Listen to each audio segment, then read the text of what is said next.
All right, so the next guy down the list, wide receiver 15 from last year, Chris Godwin, 25 years old. He was actually wide receiver 8 on a points per game basis, but only played in 14 games, 127 targets, 98 receptions, 1,103 yards, and 5 touchdowns. Yeah, which is a career high, too, for him. His previous career high was 86 receptions, so he comes into the year with 98 and obviously only played 15 weeks. And if you look at him, weeks 1 through 15, which is what he played, he was wide receiver 6 overall in PPR leagues.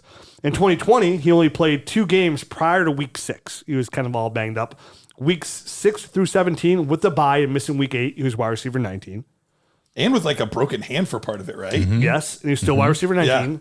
Yeah. In 2019, he missed the last 2 games of the year. So weeks 1 through 15, he was wide receiver 2. Still finished the year as wide receiver 2 on the year. That was the Michael Thomas year where he had tons of receptions. Yep. 2018, which was his sophomore season, he was wide receiver 27. Only 26 years old, turns 27 here this month. So he'll be 27 years old. No, he turns 26. He's 20. He's 25. I'm sorry. I read his birthday is February 27th. You're good. So he's 25, turns 26 February 27th. Yeah, he's a young pup. I have it in big in my notes. It's real. It is really big for your really old eyes. It's all capital letters. I ain't got old eyes. To me, I can make an argument that this is the number 1 receiver we're talking about for a buy for a dynasty team. Obviously, Devontae Adams is great, sure.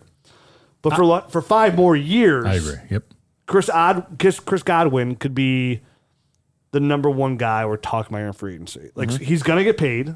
I know he tore his ACL. It's gonna take a little bit of time. Maybe he's not even ready for the 2022 season. He's gonna get paid. He'll be the number 1 player on that team. I have the Patriots written down as a favorite place of mine. I know they went hard after Odell Beckham. Maybe Odell Beckham goes there. To me, he has shown me enough on tape year in and year out. He's a bona fide number 1 receiver. Mm-hmm. A guy that was getting it done with Mike Evans there the whole entire time. Mike Evans was getting it done the whole time. Put up 1,000-yard receivers. Me and my son were talking the other day. We're like, who are first ballot Hall of Famers right now playing the NFL? So me and my 9-year-old son were kind of going back and forth with players we thought. Mm-hmm. At the end, I was like, who's a sneaky guy that's probably good? That if he keeps going at this pace, will be a first ballot Hall of Famer. I was like, Mike Evans. I was like, he's not appreciated as much in Dynasty. I was like, but in NFL wise, like he's doing things that's never been done before. Like he's been up 1,000-yard years every single year. The hardest part about it is the log jam at wide receiver to get into the Hall. Like even T.O. wasn't first ballot. And I told him that. And I was like, listen, for a wide receiver to get in, it's hard. I was like, so he's probably not. That's why he probably won't be first ballot. Right. But I think he'll get in. I was like, if he keeps this pace, like he's going to finish with crazy stat lines. So he'll have to do it for a couple more years too.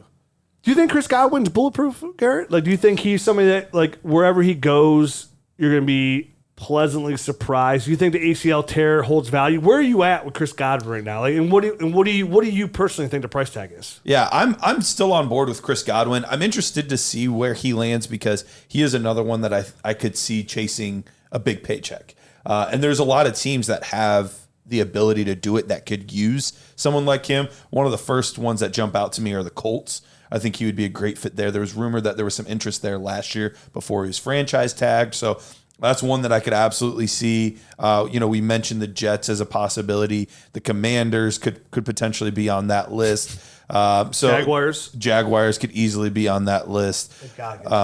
Mike, we mentioned Miami earlier too. That's another one that. So I could see him going to one of these scenarios, but a lot of those aren't necessarily sexy fantasy locations. Potentially, but I still think that he's going to get enough of a target share wherever he goes that even though I'm not necessarily confident he would still be a wide receiver 1, I feel pretty confident that he would still be a wide receiver 2. And if I have a guy that I think could be a top 20 guy for the next 4 seasons, I feel pretty good paying, we talked about 2 first. That's probably about what I would want to pay for Chris Godwin.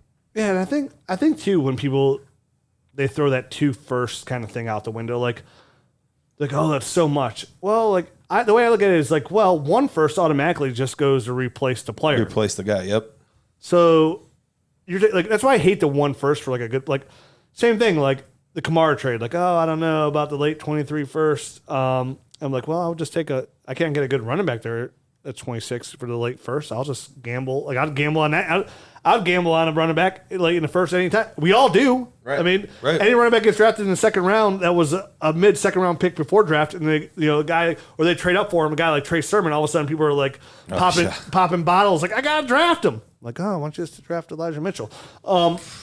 So to me, I think Chris Godwin is easily. I personally think he's worth more than 2 firsts. He might be, and I don't think I could get to 3. I think that would be an overpay. It'd be a player, but yeah, a player or maybe like a second round pick thrown in. Like I could be talked into something like that. Yeah, like 2 firsts, 2 seconds, like one of those kind of. Like that would probably be like my tippy top max for sure. Yeah. But I would be willing to pay. If I'm a contender again, because if I'm rebuilding, I need all that draft capital. One player's not making a difference. Is there a scenario where this is the trickiest part of this whole equation? Because we have to remember before he was with Jameis Winston, and even though Winston wasn't a great actual quarterback, he was a great fantasy quarterback. Oh, yeah. And then he went to one of the greatest quarterbacks, the greatest quarterback of all time in Tom Brady. We've only ever seen him with fantasy goodness.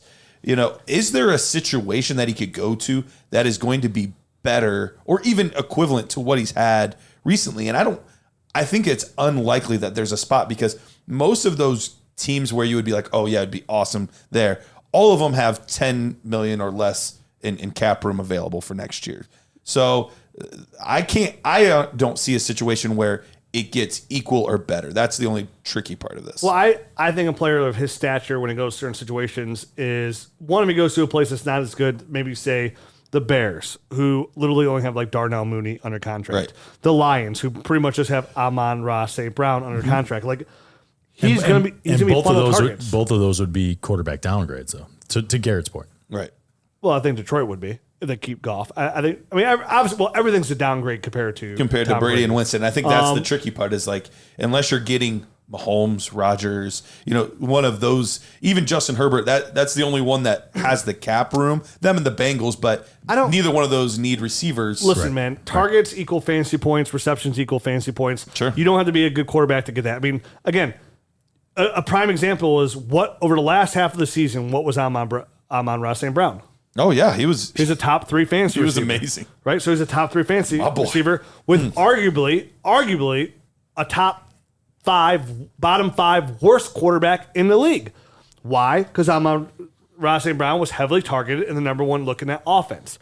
Where Chris Godwin will go, sure. He's better than Amon-Ra St. Brown. So yes, if Amon was a top 3 fantasy receiver there, well, Chris Godwin sure as heck could be a top 3 fantasy receiver there. So to me, I don't worry about it. I would offset that with he had so much around him. He had Lenny, Lombardi Lenny. He had Mike Evans. So sure.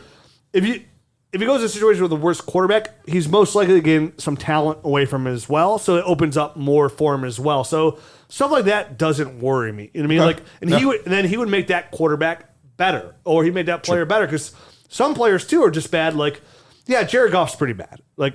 But at the same time, what's fair to Jared Goff when he had nobody to throw the football to last year? And he actually performed decently well over the second half of the season. Wasn't horrendous, but like in the eyes of the NFL, he was terrible. Same thing. Derek Carr, we were talking about him earlier getting a huge boost. Like he was a pretty solid fantasy quarterback last year. If he gets Adams, we're all going from 6 to midnight. You know what I mean? So it's like we need these players to make everybody better. If Chris Godwin goes to the Jaguars, they have like $60 million in cap. If Devontae goes there, if anybody goes there, Trevor Lawrence now, who already is a dynasty darling, gets a huge bump just because he has somebody more to catch.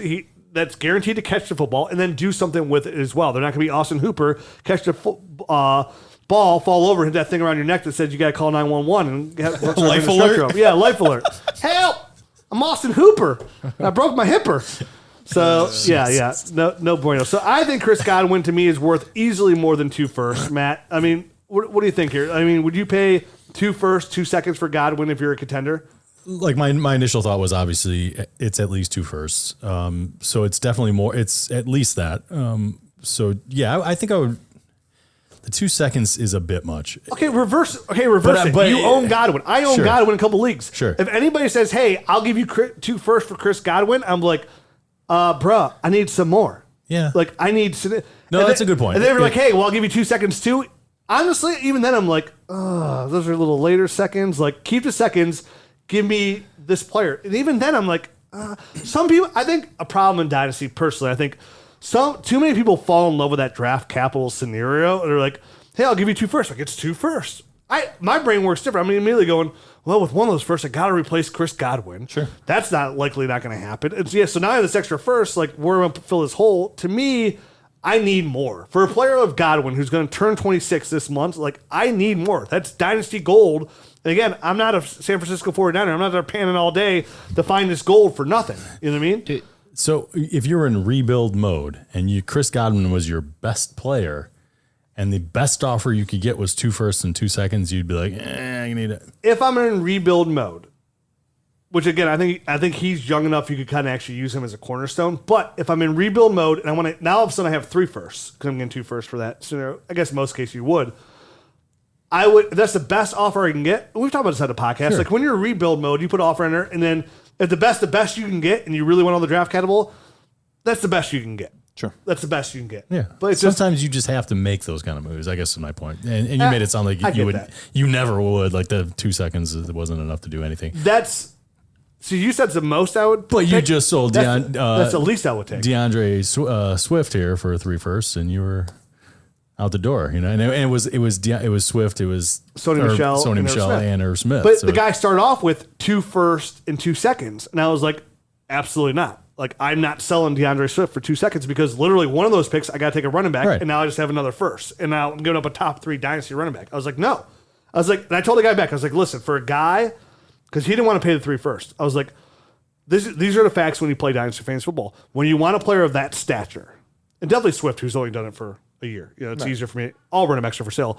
But if you want a guy of that stature who's going first round dynasty startup, top 16, I was like, the facts are the facts. You don't pay fair value. You overpay. Because I'm taking all the risk with the draft picks. Like, draft picks do not guarantee you're getting a good player back. Nope. And we have been very spoiled these past couple of years too. It might get lean here though. It could. It could. This could be a lean year. We'll have to see how it plays. And there's still players I like. There's still, I think, some value to be had. But the past 2-3 seasons have been bountiful. But let's not forget the 2 or 3 years before that, which were you had like 2-3 guys from a class that you ended up liking, and then that was about it. So it can be hit or miss at times. That's why for Godwin, I gotta keep it 2 seconds. I think good value for Godwin is 2 first and like I'm not even saying Amon-Ra St. Brown because that's like to me that's a little bit of an overpay. But I want a player back that I could believe. You know, a guy that has some upside. I'm looking at the trade browser tool for Chris Godwin right now, and it seems like he's cheap just by looking at what's been happening. Because the ACL injury? I was going to say the ACL might be factoring in on that. Like and where he could end up. Chris Godwin and Dawson Knox for James Conner and George Kittle. Wonder if it's a premium or not. Yeah. Okay. These are all super flex leagues. Okay. Chris Godwin for Dawson Knox, a 2023 second, and Travis Etienne. Okay. Take Godwin. Chris Godwin and Madison for T. Higgins, a second in 2024 and a third in 2023. Okay.